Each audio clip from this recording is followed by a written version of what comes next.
Have you ever imagined discovering Rome from a totally new perspective? Well, today we're doing just that. We're climbing the cupola of St. Peter's to look at it from above.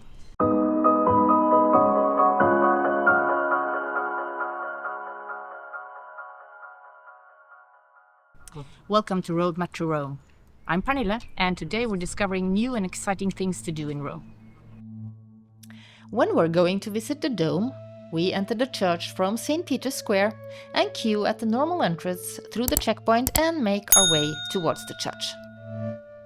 When entering Vatican grounds, you will see the pontifical Swiss Guards, the armed forces and honorary guards of the Pope and the Vatican. They are a special military branch and consists of only Swiss citizens. Here you see their official uniform. It is quite spectacular and the Renaissance inspiration is easy to see, but contrary to popular belief, it is not designed by Michelangelo. This special uniform is seen only inside the Vatican and on parade on some special occasions. Outside on the street and normal days, you see them in a more somber blue uniform.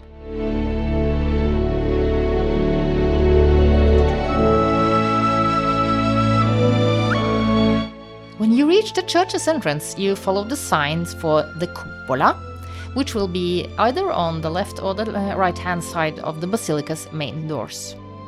Here you'll buy a ticket for either lift and stairs, or stairs only. Mind you, there will be a good number of stairs to climb either way.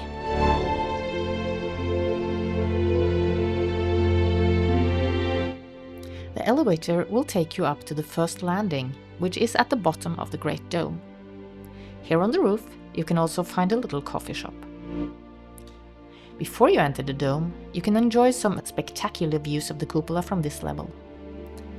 It almost seems good enough, but there is more to come. To better understand what level you are at this point, you will now be at the same level as the row of the statues of the apostles over the church's entrance that you can see from down in the square. From this point on, we continue walking, now only climbing stairs by foot.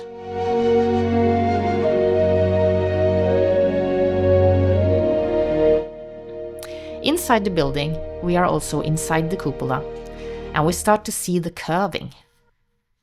Now we enter upon the balcony at the bottom of the dome, and we are inside the basilica.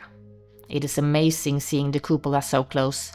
And circling the perimeter, we can admire the mosaics up close. The details are amazing and they are so beautiful. Whether you're knowledgeable in art history or not, this is very special and really an experience worthwhile. Looking down at the beautiful mosaic floor in the basilica is also very interesting, and it gives you a totally different appreciation of how large this building is. But there is still more to come, and we're going all the way up there. We continue up more stairs, which are now getting steep and quite narrow. Make sure you're up for this. It is not possible to go back when you have started to climb at this point. As well as observing the clothing codex for entering Catholic churches in Rome, which is no bare shoulders and no naked thighs, we really advise you to avoid sandals and leather-soled shoes when visiting the cupola. These stairs are really slippery.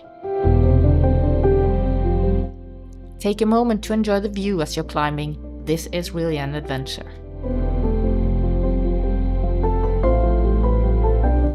You can see the curving, and we should really have counted the number of steps.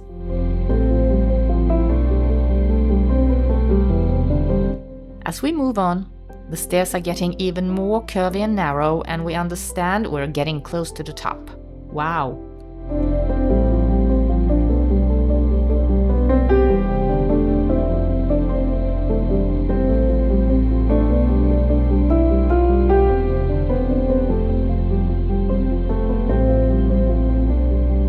We're finally at the top balcony of the cupola and can admire the magnificent views of Rome and of the Vatican state.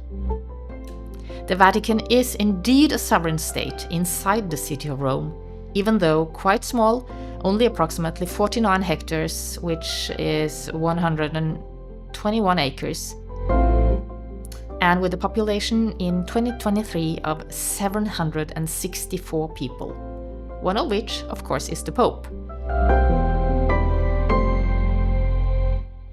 The Vatican also has its own train station, its own postal service, and you can see beautiful gardens which are possible to visit by buying a ticket for a special guided tour. You can also see the walls that goes around the Vatican City, and outside these there is the city of Rome.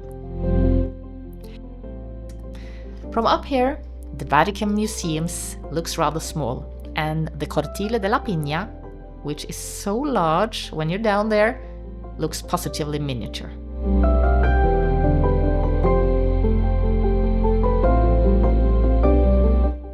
The view of the square and the Via della Conciliazione and of the city is breathtaking. On a clear day, you can see all the way to the Sibylline Mountains and the middle of the country. The climb up here is really worth it.